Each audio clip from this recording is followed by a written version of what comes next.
नमस्कार. परफेक्ट होण्याच्या मागे लागतायत का तुम्ही पण? आणि स्ट्रेस वाढवून घेतायत का?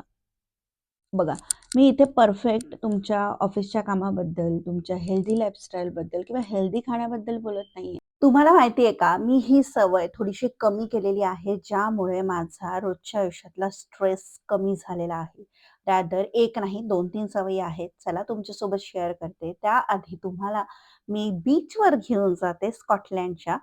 खरं तर इकडे इतकी थंडी असते, की बीचचा आनंद हा आता ह्या महिन्यात तरी नाही घेऊ शकत. रादर जुलैमध्ये जेव्हा वातावरण ओके असतं, पण स्टिल जॅकेट तर घालावे लागतात, कारण ऊन असलं तरी सुद्धा थंडी असतेच. ही आहे रिव्हर डी, जी तुम्हाला राइट साइडला दिसत आहे आणि इथूनच पुढे 5 मिनिटवर आहे बीच. आणि तुम्हाला दिसणार आहे आता जहाज, कारण इथे आहे डॉकयार्ड आणि ज्या मी तुम्हाला बीचवर घेऊन जात आहे व्हिडिओच्या माध्यमातून, तिथून जी समुद्रातली जहाज असतात ते प्रवास करून इकडे डॉकला लागतात किंवा इकडची जी जहाज असतात, जी थांबलेली असतात, ती समुद्रात परतच्या प्रवासाला लागतात. तर असं सुंदरसं दृश्य दिसत असतं. माझ्या मागच्या व्हिडिओमध्ये पण मी हे तुम्हाला दाखवलं होतं. त्याची लिंक मी तुम्हाला खाली देते. नक्की जाऊन चेक करा. तर अशी छान मस्तपैकी जहाज बघताना असं वाटलं, की बापरे! इतके मोठे जहाज जेव्हा समुद्रात जातात, खरंच म्हणजे जिथे त्याच्यात जॉब करतात त्यांना पण मानायलाच पाहिजे. Hats off. तर अगदी जवळच आहे घराच्या बीच आणि बीचवर आम्ही पोहोचलो. असा सुंदर निळाशार समुद्र, लाटा थोड्याशा वाढलेल्या आहेत आणि हाय टाईड होण्याच्या आधी आम्ही रिटर्न जाऊ. खरं तर 15च मिनिट आम्ही इथे थांबू शकलो, कारण खूप हवा होती, प्रचंड थंडी. आणि हे बघा दूर अशी तुम्हाला जहाज दिसत असतील आणि इथे तुम्हाला दाखवते हां, इथून जहाज जे आहे ते डॉकला कनेक्ट होतात. तर असा छान निळाशार समुद्र आहे. थोड्या वेळच आम्ही थांबलो आणि खूप थंड वारे होते. म्हटलं नको, चला घरी जाऊयात, नाहीतर मुलांना परत सर्दी होते, खोकला होतो आणि मग ते पुढचे 8-10 दिवस त्याच्यातच जातात. सो थोडासा एक वॉक केला आणि घरी आलो. तर तुम्हाला सुद्धा असे सुंदर-सुंदर स्कॉटलंडचे व्हिडिओज बघायचे असतील, तर आपल्या चॅनलला तुम्ही सबस्क्राईब करा आणि प्लस आपल्या चॅनलवर तुम्हाला मोटिव्हेशन, ईझी लाईफ टिप्स पण मिळणार आहेत. आणि जेव्हा लाटांचं प्रमाण वाढतं, लाटा इथपर्यंत टच होतात, तेव्हा हा म्हणजे हे जे आहेत स्टेज ह्या पूर्ण बंद होतात. म्हणजे कोणी तिथे खाली जाऊ नये, वॉक करू नये. त्यांच्या सेफ्टीसाठी हे डोअर बंद केले जातात. म्हणजे कोणीही त्या बीचच्या आजूबाजूच्या एरियात खालच्या साईडला जाणार नाही. वरच्या रस्त्यावर अ, अ, जॉगिंग करतात, रनिंग करतात. तर असं आहे. सो चला व्हिडिओच्या मूळ मुद्द्यावर येऊयात. अ, मागच्या काही दिवसापासून ना माझ्या डोक्यात एक असा किडा अ, घुसला होता. तो म्हणजे की माझं घर एस्थेटिकच दिसायला पाहिजे, सुंदर दिसायला पाहिजे. आणि ॲज अ यूट्यूबर मी घरातले छोटे-छोटे व्हिडिओज घेत असते. तर मला सुद्धा असं वाटायचं की माझं घर सुद्धा असं छान मस्त दिसायला पाहिजे. खरं तर प्रत्येकाचं घर जसं आहे तसं छान सुंदरच आहे. कारण एक बेसिक क्लीनिंग तर आपण सगळेच जण करतो. म्हणजे रोजची साफ-सफाई, कुठे जाळं असेल ते काढणं, वस्तू जागेवर ठेवणं आणि माझ्या व्हिडिओच्या माध्यमातून पण मी हेच सांगितलेलं आहे, की प्रत्येक वस्तूला जागा ठेवायची, ऑर्गनाइज व्यवस्थित म्हणजे कसं ठेवायचं, की घरामध्ये वरवरचा तो पसारा असतो तो दिसणारा नाही, अशा पद्धतीने. परंतु मी काही असे छान-छान व्हिडिओज बघत होती आणि खरंच अ, जे कोणी असे छान सुंदर घरं ठेवतात ना, त्यांना मानलं पाहिजे. आणि मला पण असं वाटायचं, की माझं घर असं छान ठेवायला मी पण असं ठेवायला पाहिजे. म्हणून मी रोज प्रयत्न करायचे, पण ते काहीच वर्क व्हायचं नाही. आणि एक पॉइंट असा आला ना, की मी दमायला लागली ते सगळं करून.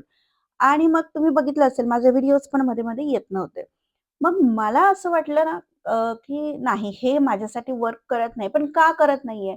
तर मग जेव्हा स्वतःलाच मी विचारलं, की हे का करत नाही? कारण माझ्या घरची परिस्थिती म्हणजे सर्कमस्टन्सेस वेगळे आहे. माझी मुलं लहान आहेत. ते इकडून तिकडे, तिकडून इकडे उड्या मारत असतात. कारण इकडे बाहेर वातावरण थंड असतं. त्यामुळे ते घरात एन्जॉय करतात, मस्ती करतात.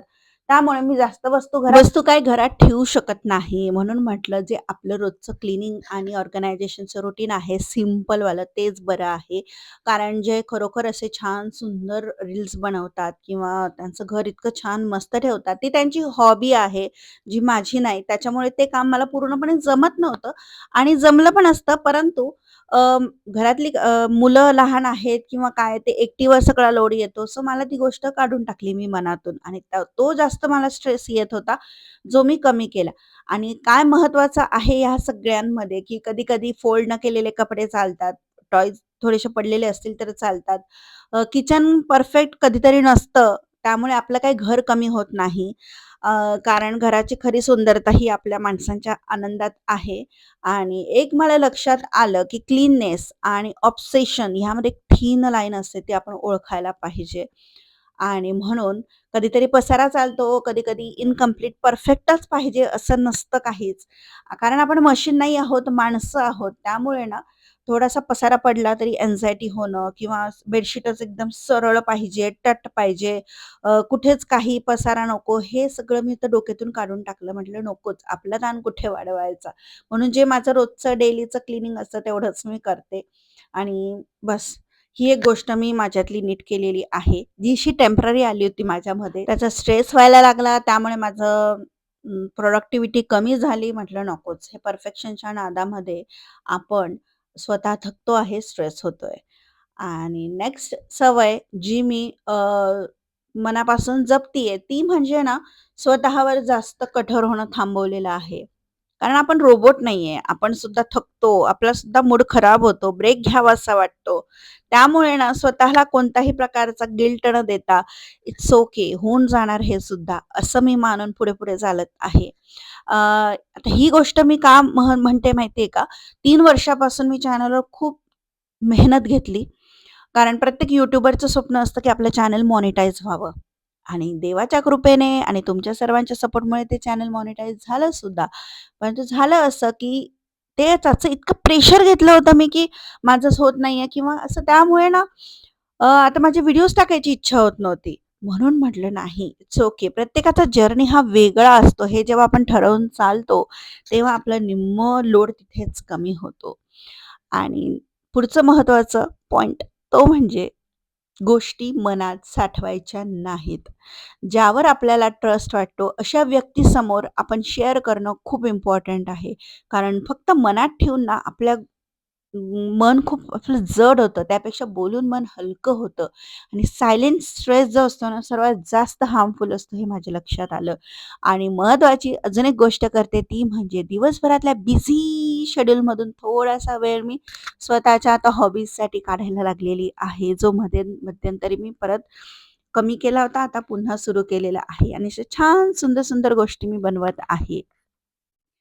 कारण ह्यामुळे मला एक आतून आनंद मिळतो. कारण बोर झालं की मोबाईल बघणं, बोर झालं की टीव्ही बघणं आणि त्यामुळे आपण थकतोय हे मला जाणवलं. म्हणून मग अशा हॉबीज ज्या आपल्यामध्ये आहेत, ज्या आपल्याला खरोखर रिलॅक्स करतील, आपल्याला मनाला आनंद देतील, त्या करणं तेवढं इम्पोर्टंट आहे हे मला जाणवलं.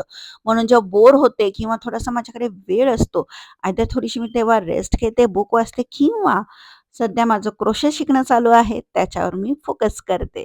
तर ह्या काही छोट्या-छोट्या गोष्टी होत्या, ज्या मी फॉलो करते, ज्यामुळे परफेक्ट होण्याच्या मागे न धावता आनंद कसा मिळेल किंवा मी शांत कशी राहील, समाधान कसं मिळेल, ह्या गोष्टीकडे माझा फोकस आहे. कारण आपण आनंदी तर घर आनंदी, आपण हेल्दी तर घर हेल्दी आणि रुटीनच्या कामांमध्ये परफेक्टच व्हायचंय ह्याचा स्ट्रेस घेण्यापेक्षा थोडंसं इम्परफेक्टमधून शिकणं आणि पुन्हा नव्यानं सुरुवात करणं हे नेहमीच चांगले नाही का? तुम्हाला काय वाटतं कमेंट करून नक्की सांगा आणि अजूनही चॅनलवर नवीन असाल तर येस चॅनलला सबस्क्राईब करा.